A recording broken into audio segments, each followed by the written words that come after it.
providing different exercise programs, inspiring new ways to cook food, but protecting the traditional types of foods that we grew up with, and just trying to make it the new normal that it is cool to work out. It is the way of life. Work out, eat healthy. You can still have the traditional foods, but have some modifications. Now tell us a little bit about the name in itself, Latina Strong. Why isn't Latino Strong? What's the angle behind the name? I'm just curious. So my co-founder, Petra Fimbres, and we actually got together and really talked about who do we want to target. And it is the Latina woman in the family. And we decided that, this is the person that's really kind of spearheading the family. 84% of household decisions are made by the Latina woman. So we really want that person to be on board with health and fitness within their own life, and then promoting that and trickling it down to their family. They're the person that goes to the grocery store. They're the person that takes the kids to their activities, packs the lunches, edges, their family members to go to the doctor when they need to.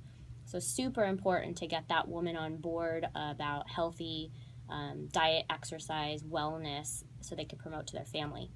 Now, I think the most common pushback that we get typically with regards to anything that's healthy out there is it's too expensive. What do you as Latina Strong Foundation educating the culture, in this case the Latin culture, where typically, even if whether it's first generation or second generation, we are taught, being a Latino myself, like I think I mentioned to you before we were on the air, as far as like that's how we were brought up. We were brought up very conservative. We lived well in a sense, but conservative enough where we had to count every single dollar that was spent. So we weren't brought up drinking sodas. It was the waters. If anything, it was maybe some lemonade, but there was no candy of any sort. And we really still stuck to the traditional food, but it stuck in my head how those things are bad. Thus the reason, since I was a kid, it's always been part of me in saying I needed to be healthier. I needed to be healthier. Yeah, where other cultures do the fast food aspect, is the rice, beans, and all that kind of stuff that maybe isn't so good for you. So what do you guys? How do we educate the Latino culture as far as like when they're saying that it's expensive out there? Is it really? I don't think it is. I think that, really looking at the basic food groups that we're trying to incorporate, trying to see what different types of foods are going to be important for different functions in our body, whether it be anti-aging, promoting energy, rebuilding muscle, things like that.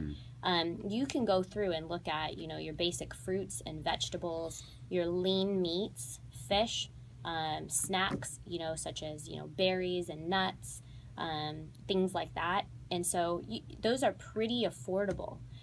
It does not have to be an organic type of food.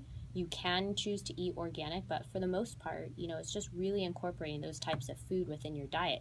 Latina Strong Foundation has come up with a couple of brochures. We have it both in English and Spanish about eat this, not that.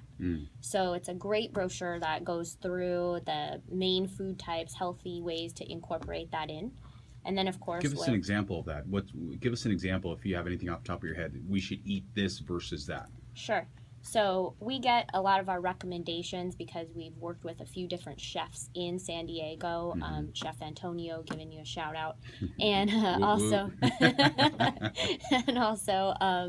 some chefs over in Arizona who have talked to us about like the different traditional foods and let us know that as you're cooking, maybe like enchiladas. Maybe you're going to go through and not use a flour tortilla. Maybe you're going to go through and use a whole wheat or one that's made of beans.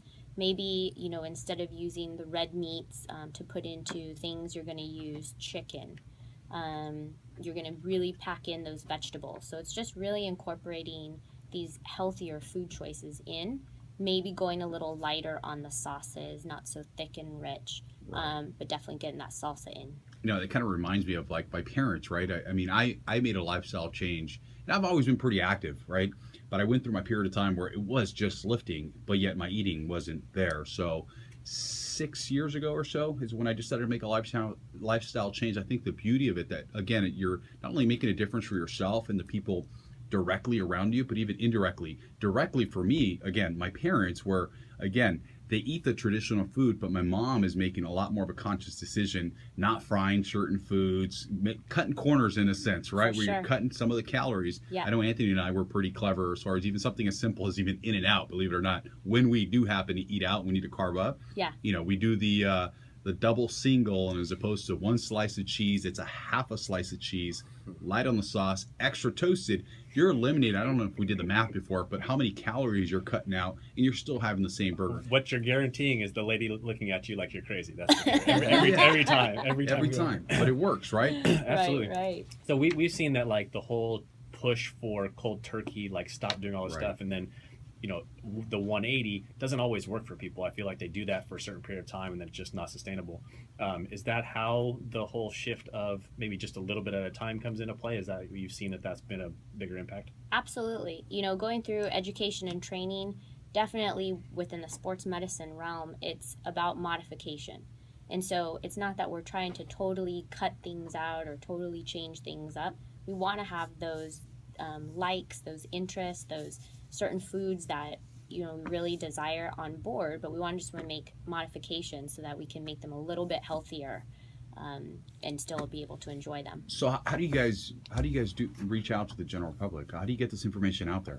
So we have a website, latinastrong.org, and also we have some high social presence on the media with Facebook, Instagram, latinastrong.org, Latina Strong Foundation page, and also I and my co-founder, we do lectures across the United States. So we will lecture for National Hispanic Women's Conference, National Hispanic Nurses Association, the American College of Osteopathic Family Physicians in California.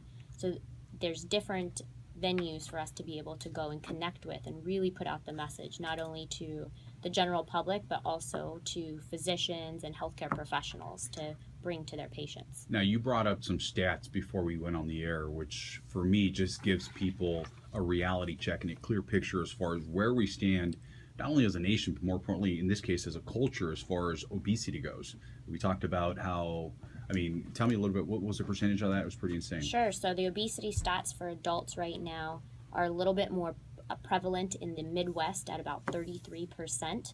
The second area of the United States is going to be the West, where we have 31.2% obese adults. As we look and break that down for children, age 2 through 19, that's going to be around 22.4% overall in the United States. So it's definitely way high. That's crazy. I think it's insane. I read an article 2 months ago or so, I can't remember the source, but it said that 1 out of every 5 male Latinos are pre-diabetic or diabetic. Right. 1 out of 5.